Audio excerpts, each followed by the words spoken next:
ng Panginoon sa mga event ditong Special Sunday. Ay first time ever ko pong mag-share po ng testimony sa inyo. Lalo na sa ako ay tinawag ng Panginoon sa pagtuturo sa secular. Bago mo ng lahat, tatanungin ko, lalo na sa mga young people, sino dito yung aspiring educators dito pagkuhan? Yung gusto magturo sa secular? Gusto magturo sa secular? Yung bukod kay Ma'am Rina. Sino pa? Walang tumaas? Nasa tamang landasin kayo. Joke lang. Joke lang yun. At isi-share ko lang po sa inyo nang ibubuod ko lang kung ano ang naging testimony ko sa pagtuturo ko dito sa secular, sa topic na English, sa tenses of verbs, yung past, present, at future.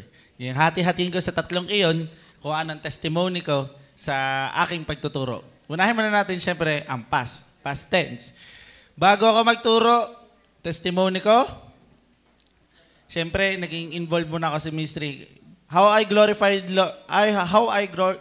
the Lord in the past few years na before ako tinawag na Panginoon sa teaching, yun, naging involved ako sa ministry. Siyempre, I credit na yung pagtuturo sa Children's Department ay naging training ground ko sa aking pagtuturo. Hindi ko magagamit, di ko may apply lahat ng aking tinuro sa secular kundi muna ako nagturo dito.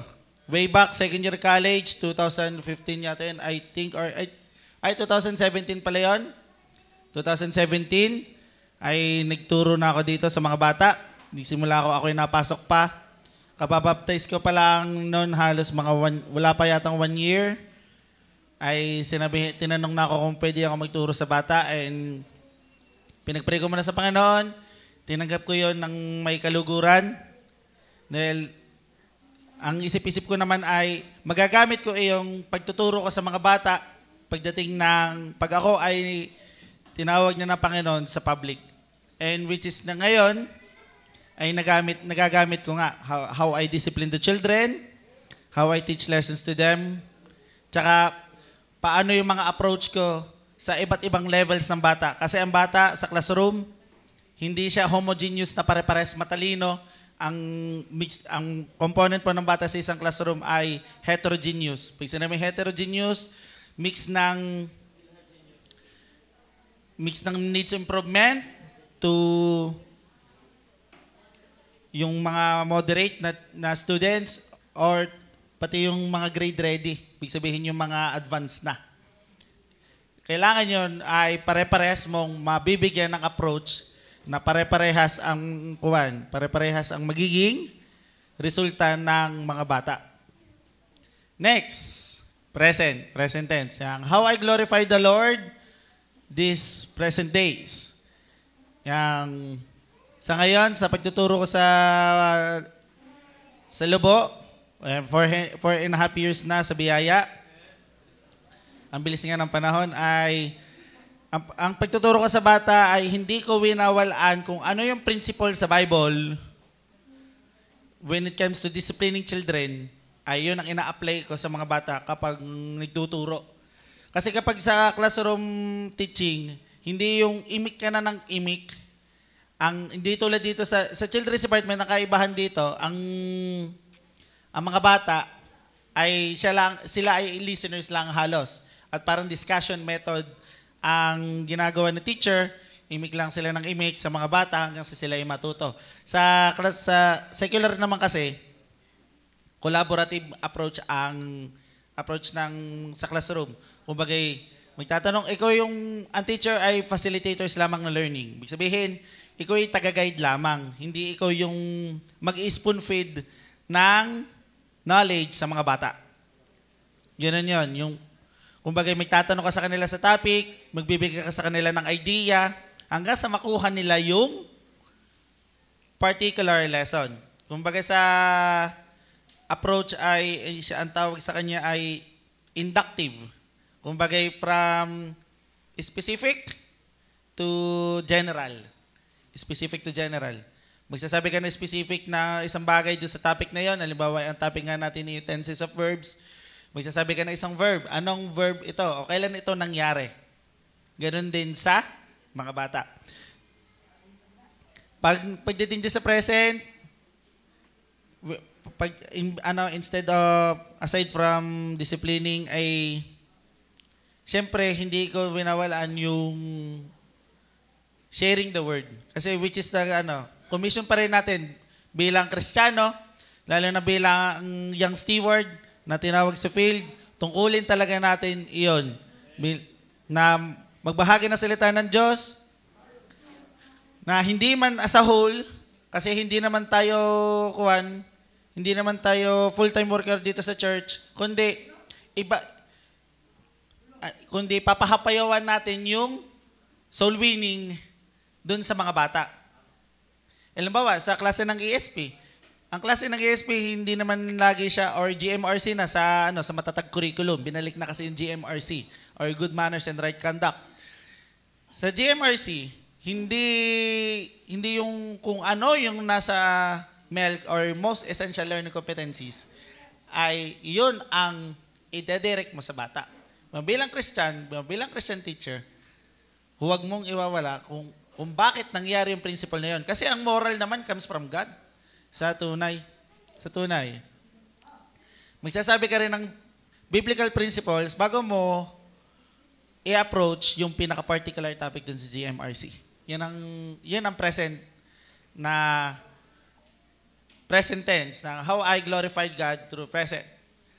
And in last, sa future tense, how will I glorify the Lord in the future? Let's always put in mind bilang teacher sa children's department man o sa secular na our work in the Lord or our labor in the Lord is not in vain. Yan na lagi nating tandaan. At nagpapasalamat ako sa Panginoon, yun nga, testimony/Thanksgiving na rin, di ka po ito. Yan. I thank the Lord na ako ay tinawag dito sa pagtuturo. Na sa tunay, nung way back ng buhay pa, mama, pinagtatawanan pa namin yan na nagiging joke pa na sabi ako magturo na ayaw ko. Bakit niya ako pumasok dito? Kasi calling nga ito. Kasi once na ang Panginoon ang tumawag, you cannot resist it. Irresistible. As well as grace. Yun. In-apply ng Julie. Yan. Kumbaga, yun nga testimony ko rin dati na sinasabi ko na sa mama na, ayoko magturo. Daming-dami naman ginagawa. Daming-dami sinusulat na lesson plan. Daming-daming minamarka. Daming-daming ginagawa. Larga din, larga doon. Meeting din, meeting dito. Ang dami na nakakapagod. Nagtatawa na lang kami. Hanggang sa dumating na yung time na kinuha na ng Panginoon ng aking ina. Last words na sa akin na, Untoy, mag-teacher ka. Para sa pagdating ng panahon na ikaw ay magkatrabaho, ay gagabayan kita sa pag-apply mo sa public. Which is in reality, ang Panginoon ang talagang gumabay sa akin. Na ang Panginoon ang siyang may kalooban kung bakit ako pumasok sa field na ito.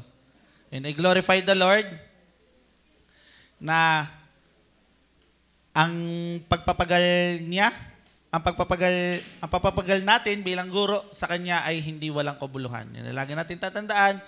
And to live is Christ and to die is gain. Yun ang lagi natin ding tatandaan. Ang mamatay na tayo nagtuturo sa bata at nag-share ng kaalaman ay laging iyong pakinabang. At kung wala man tayong material na maibahagi sa bata, kasi yung mga pagkain, yung mga prizes na ating ibinibigay sa bata, yung reinforcements na tinatawag, ay bonus lang yon. Pero ang pinakatunay talaga na dapat nating ibigay sa bata is aside from wisdom, is the gospel. Na wag tayong aalis o wag natin papaalisin yung batch ng batang iyon na ating tinuturuan na hindi natin sila nahahasikan ng binhi. Yun ang may share ko po sa inyo na testimony ko po na bilang guro dito sa secular. Kasi ang tunay, mas mahirap ang maging guro na secular kaysa sa guro sa children's department. Yun ang reality. Bakit? Kasi ang mga sa paligid mo, puro unbelievers. Lahat ng biblical, ng halos biblical principles sa ibabato mo sa mga bata na kanilang mapapakinig ay negative ang reflection nila sa iyo.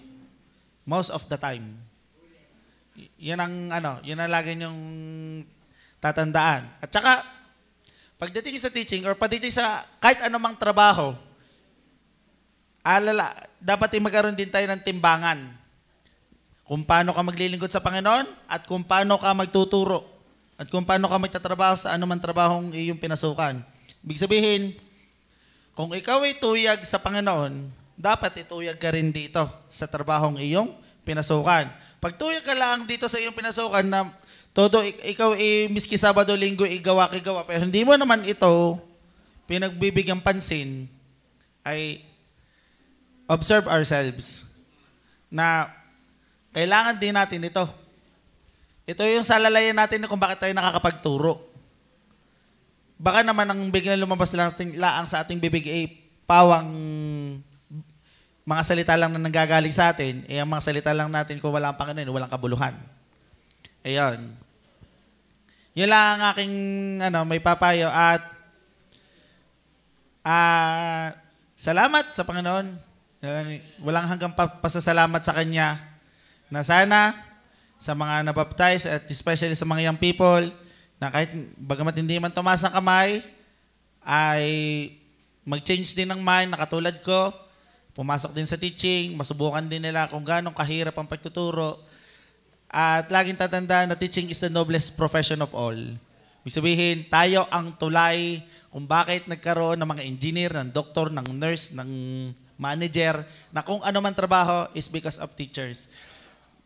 Kaya, I thank the Lord na meron ding recognition of teachers na dapat, na sa tunay, ibalik din na dapat natin yung recognition yun sa Panginoon, which is our greatest teacher. Second pa yung ating magulang, yung mga pastor, na talaga nagtuturo din sa atin ng mga karunungan at saka bumalik sa atin. At kapag bumalik sa atin yung recognition yun, tayo manliliit sa ating sarili. Talaga naman tayo magpakababa. Na bagamat tayo pag kayo nakikilala ng teacher, ay teacher yan. Sabi, dito po kayo. Yun. Kung bagay pinapriority, binibigyan ding authority yung teacher. Which is nakakatuwa naman sa isang side, pero manliliit ka talaga pag naalala mo yun na ikaw kinahabagan lang ng Panginoon. So yun lang po ang aking testimony sa how I glorified the Lord in 3 tenses of verbs, in past, in present, and future. Yun lang po. Maraming salamat.